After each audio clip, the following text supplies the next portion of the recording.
anti-Claire. Kung musuporta ba daw sila mga higala sa free electricity for low consumption household? Natural. What do you expect? Natural. O sige, paminaw na to, ibo na po painita ang among mabugnaw nga buntag, pukawa ang among nahikatulog ng mga tanlag. Birahe de anti-Claire. Imo na XFM Katropa. Sige daw Yusek, good afternoon Inom sa kong po. kape. Isinusulong po ni Majority Leader Sandro Marcos ang panukalang libreng kuryente para sa mga pamilyang mababa ang konsumo. Ano po ang reaksyon ng mga Malacanang dito? Sakaling maipatupad ito, sino po talaga ang sasagot sa gastos? Ang gobyerno ba o may posibilidad na maipasa ito sa ibang consumers? Ana. Sa ngayon po, ipinapaira na po ng administrasyon na libre ang hindi lalagpas sa 50 kilowatt hour na konsumo ng mga benepisyaryo ng 4Ps. So, kung magiging maayos po ang provision na ito sa bill na ilulunsad or nais na isabatas ni Congressman Sandro, pag-aaralan po ito. Pero maganda po ito para sa ating mga kababayan. Magiging maganda po ang epekto nito at hindi sila masyado mahirapan kung ang konsumo nila ay maliit at makaka-encourage to na huwag masyado mag-aksaya ng elektrisidad o ng konsumo ng kuryente. Pero ito po'y aaralin. So hindi pa po natin masasabi kung papabor o hindi dahil kailangan pong maaral ang mga provisions na. Okay, sige, okay na. XFM Katropa. Sa laktod niya pagka-istorya dong Jeep, ayaw palit og ref. Di ba? Kung gusto kang malibre sa gobyerno, ayaw palit og ref, ayaw palit og TV, ayaw palit og aircon. So kung wala ka na mga butanga, whether we like it or not, ang ipasabot ana mga higala, paghulat lang tabangan kas gobyerno, 4 piece ka lang, no? Ayaw na pangandoy pang mulambo pa ang imong kinabuhi. Mao ni mindset mga higala sa akaron nga administrasyon. Mao ni mga higala usa nga wa gyud nako mauyoni ngano man. Sa una pa, bisag kinsa bay presidente bay, ako against gyud ko anang purpose. Sorry to say mga higala. Against gyud ko anang purpose. Ngano man, nakapatapulan pag-ayo mga higala sa tuwa.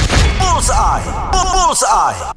No? Nakapatapulan sa ato mga kaigsunan nga pwede manuntang ang gobyerno maghatag og oportunidad kanato, mapalambo mga higala ang nagkadaiya mga lokal nga panggamahanan, mahatagan og industriya, nay trabaho ang tao may higala, nay income, kun dunay income may higala, mabuhay ang ekonomiya. Dili ba na mo tama unta?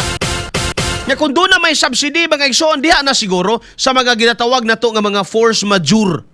Sa manang force majeure katropang Arnel. Kana mga calamity. No? That is out of our control. Ang bagyo, linog, maguba ang imo mga igalang kabtangan, gumikan na ng mga calamity or mga natural disaster. That's force majeure mga igala. But poverty? Poverty is not force majeure. Kapobrihon? Kapobrihon mga igala, dili natural disaster ang kapobrihon. Tinuyo ang kapobrihon. Oh, bahalag di mo muuyo na ako. Pero mo ni ako may galang barugan. Ang kapobrihon tinuyo. Either tinuyo nimo or tinuyo sa gobyerno. Ana ara na. Kay naman po mga ikalay mga tao nga bisag usaw sa nilang paningkamot, mga katropa, pero wala may oportunidad sa ilang palibot. So, di modo, magbalik-balik ra gyapon, magpait yun gyapon ang tao. Ngano man, maka-income siya may gala, gukdon siya sa kamahal sa mga palaliton. Supposed to be ang gobyerno muhatag og kining ginatawag nga healthy nga environment aron may gala nga ang tao mahawas. Napamoy lami nga term na ginagamit eh. Di ba? Naatay program poverty alleviation. Yan na ang purpose. So sabay tawag ni mo ana, poverty alleviation man na. Ha? Poverty alleviation man na siya. Kung pasabot mga higala nga, maalibyuhan ang imong kapitos, mahawas ka sa kalisod mga katropa. Bullseye. Bullseye. Uingon kaya karon nga, nakatabang manas pag-eskwela, nga naman di ay, ilibre na nato ng pag-eskwela, tanggalo na mga amutan. Ha? Total, ang pagpangitag bugas, ha? Ang pagpangita mga higalag panginabuhian, trabaho na mo ng mga amahan. Yes! Ayaw pag minyo-minyo, og di ka kahibawang mangitag bugas. Diba? Tudluan na to matag Pilipino nga mamahimong responsable unta. Ayaw apil-apil aning kaminyoon og di ka kahibawang mangutang. Inala kabaw ka mangutang mga galag mo pabaga sa gagnaong panagsa. Kay para mabuhi sa ka. Murag pasaylo ako unibaba ato ang viewers karon dong kay saba ni hinay no? Ni hinay ang ato ang kuan naglag kay due to power or internet mga katropa. Murag nabalik na. Diba? Ang kapobrehon ba, di siya gumutuo nga, di na siya force majeure. Dapat, una may tabang ang gobyerno, mga higala, no? At doon na force majeure. No? Kung doon na may ayuda. Or, di mong kwartahan ang atong nasod ba? No? Kaya kung pariha pala na sa ubang mga nasod nga, manegosyo ka, tabangan ka, alalayan ka, di ka ipiton, mga katropa, di pagani singlar buwis samtang wa pa mabuto 1 million ang income, okay. Sa Pilipinas, may gala, magsari-sari store ka, dauton ka sa imong silingan. I-report ka sa barangay kay gasari-sari store ka mga igala nga wa kay permit. Mayra ba yung tao kung sa kadako income sari-sari store? Bagkahuman, ipito na po kas munisipyo. Ang taong naning kamot may igala mao ba kalingawag ipit? Di ba? Ang katong mangayo lang sa gobyerno may igala nga magsalod sa kamot akadto okay na okay kay gobyerno ana. So dili ko uyo na ba? Dili ko uyo na mga katropa. Nga pati kuryente na to librehon. Pataod-taod pagka kuryente dia pag nagsolar ka. Pataod-taod ka kuryente dia magpa-libre man lang day kas gobyerno. Unya asa man ipahid sa gobyerno? Ha? Ay ko ina may galag ang gobyerno mo bayad ana di. Oh, ay ko ina may galag kuan mga katropa ang tawag niya na ang electric cooperative may mobayad niya na dilisad. Asa man na ipakang na sa na dito may gala sa ubang mga konsumante nga makabayad. Ipakang na sa na nimong naminaw ron. Sumatinga ka, anong nakadaghan naman nagbayro nun? Oh. Diba, tinuod man na. Oh. Kanang sityo electrification program, nga no, gobyerno da igabayan na na. O tingkaya doon ng inyong mga billing, tanawa doon ng inyong mga billing may isoon. Di ba na nakabutang diha? Ikay gabayada na bay. Apil na sa imong bill, gikuhaan, gikaltasan ka diha. Gagmay lang yun hinoon. Oo, tagpiso, sintabo.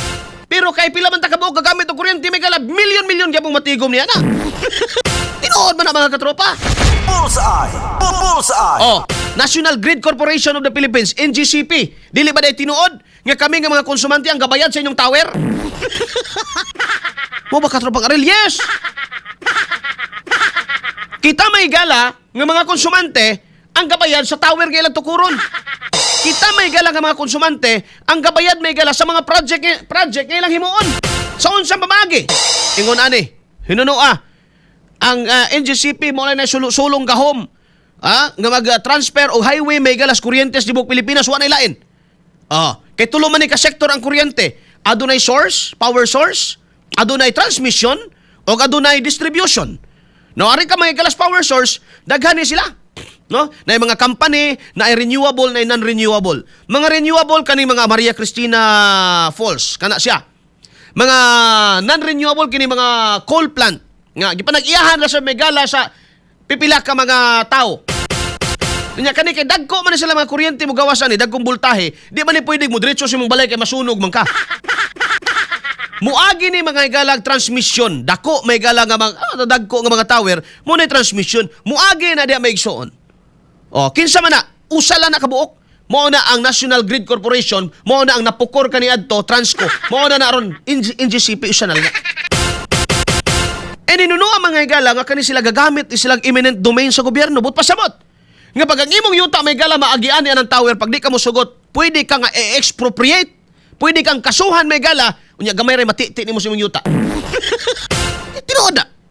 Na ako'y amigo may gala, kwartahan. Taga Katalunan Grande may gala sa Davao City. Dakog Rango may gala kaniadto diha ni anang kumpanya. Naagian nilang yuta, nakigkaso sila. Naa sila sangkap sila kabugado. Insik ang ilang apelido. Pildi lang gyapon sila sa kaso may gala kay ilang nakaatbang mga igsoon ang Kurintis Pilipinas. Wa sila nahimo. Ang tower ni tabok sa ilang dako, ilaha may galang dakong kalubihan. Wa sila nahimo. Ang gibayran, katurang gikalsadahan, mao ra gyud toy gibayran. So natunga-tunga ra gyud may galang ilang kalubihan. Ya sa pa nila karong magtanom og lubis palibot. Oh. See that? Oh. Dunay mga project may gala, pananglitan, na ay tower tukuron sunod tuig. Asa man na singlo ni transmission. Dito na siya maningil mga gala sa distribution. Kinsa may ga-distribute sa kuryente? Nordeco, diri sa Davao del Norte, Davao de Oro, sa Caron, no? Sa Caron. Nordeco, Doreco, Asilco, Aneco, Sursico, Dasurico, unsa pang mga Nico diha. No? Kana mga electric cooperative, mao na mga distributor. Kana sila mo'y hanukan. Oh. Di man sana sila magbayad. Mga katropa, ipamuta man sana nila sa mga billing. Kini para ni sa transmission charge, kani para ni sa systems loss. Kana jung ako gikapungtan kanang systems loss nganong kami ang pabayron anang inyong kapalpakan. Wa pa mo kapangutana ana bay? Nganong naay systems loss ingani? Naay surge sa kuryente. Mga katropa, pagka mudikit ng dahon sa lubi, paingon may gala diha sa linya sa buhi nga kuryente. Naay surge ana. Systems loss na. Ang pangutana, nganong ipatong ninyo na sa among billing? Tanawa inyong billing. Tanawa daw inyong mga billing. Di ba na nakabutang systems loss? Gamay raman na katrobang anel. 2 pesos raman na. 3 pesos raman na. Lagi. Gamay ra lagi na. Pero hunaw-na og 10 million na kapiso. Pila?